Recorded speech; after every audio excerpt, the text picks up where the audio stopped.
Wetu wacha tupate mwanaripoti wetu presenter Elijah toka Jess TV atupe habari zinazozuka duniani kuhusu kifo cha mwana ODM kinara Raila Odinga kuhusiana na kifo chake kule nchini India. Nakupata vizuri bwana Simiyu. Niko huko kwa ground, nataka kuangalia vijana ama wazee huku ama wamama ndio wanieleze ya kwamba vile mambo yanaendelea huku kwa ground. Manake kifo sababu Raila kweli kimeleta taharuki na ni pigo kubwa sana hila. Jonathan, hiyo habari. Naam.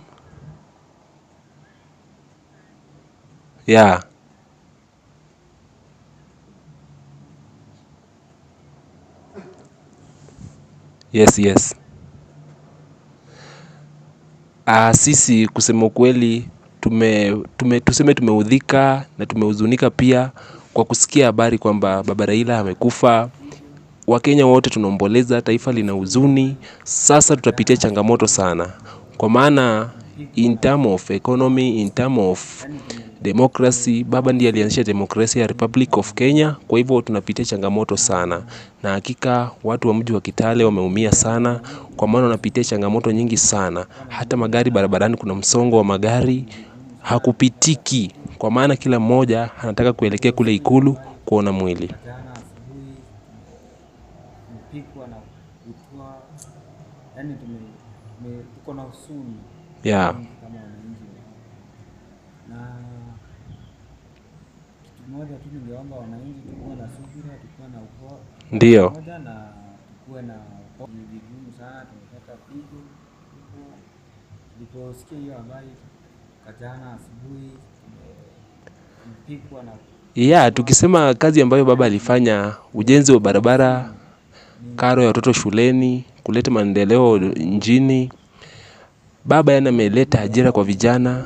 Baba amefanya kazi nyingi katika bara la Afrika, sio Kenya tu bali mataifa ya Afrika, na bado alikuwa ataendelea kufanya kazi. Now we are sad all of a sudden when we get news that Baba Raila Odinga have left us. So us and my fellow Kenyans, what I can say that right now in this situation, this time, we are mourning and we're supposed to give Baba a strong respect as we wait the day of burying him, which will happen on 19, which will be in Sunday this week. So my fellow Kenyans, let us wait that day until it reach. Let God last him in a peaceful way, so that all people in Kenya shall remember, because it was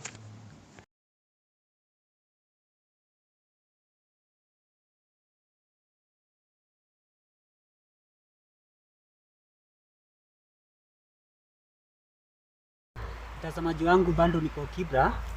Nimeingia masambani kidogo huku ndani upande wa Ndoleli. Ndio nimekuta mse fulani, nataka nieleze vile ana feel kutokana na kifo chake Raila Amolo Odinga. Okay mse, bado ningependa uniambie majina yako kamili, ndio utuambie vile una feel kutokana na kifo chake Raila. Kwa jina naitwa John Simiyu, mimi ni mkazi wa hapa.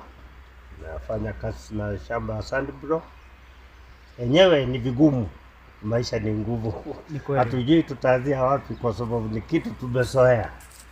Tumezoea huyu anatutetea, sasa ni kama mtetezi hayupo. Ni kweli msee, nimesikia huyu alikuwa kiongozi mzuri sana. Kwa kila mwananchi hapa alikuwa anamtetea jinsi inavyofaa, ndio. Lakini hapa kwenu Kibra, sijui kama kuna mtu yeyote anaweza ridhi hiyo nafasi ya Raila. Acha kwanza tutulie mpaka tufanye mashishi, baadaye ndio tutaweza kuangalia ni nani. Kweli msee, naona wewe ni msee mwenye busara na ambaye umeishi miaka mingi Raila, kutoka sijui mwaka wa 1984 pale alikuwa ndani. Alipotoka pale alikuja akaanza kutetea wananchi, na sio Luo peke yake, kila mtu hapa Kenya, si ndio? Kulingana kweli vile ninamjua mheshimiwa Raila, nilimtoa kitambo. Nikiwa kijana, na sasa hata nimefika umri ya kuzeeka, nimeona mengi yake. Ni kweli, lakini ni kweli niona mumehuzunika sana. Lakini kwetu tumesema tu kama Mungu ampenda, acha tu aende. Manake Nani mwingine angekufa ndio asikufe hapo? Lakini hapo iko tofauti kidogo, hata kitu yako ikuwa mzee, wache uionenge hapo. Ni kweli baba, ni kweli Mr. Simiyu. Nimeshukuru sana. Tupatane siku nyingine. Acha nipita hivyo ndio nione mambo yanaendeleaje. Kwaheri. Asante.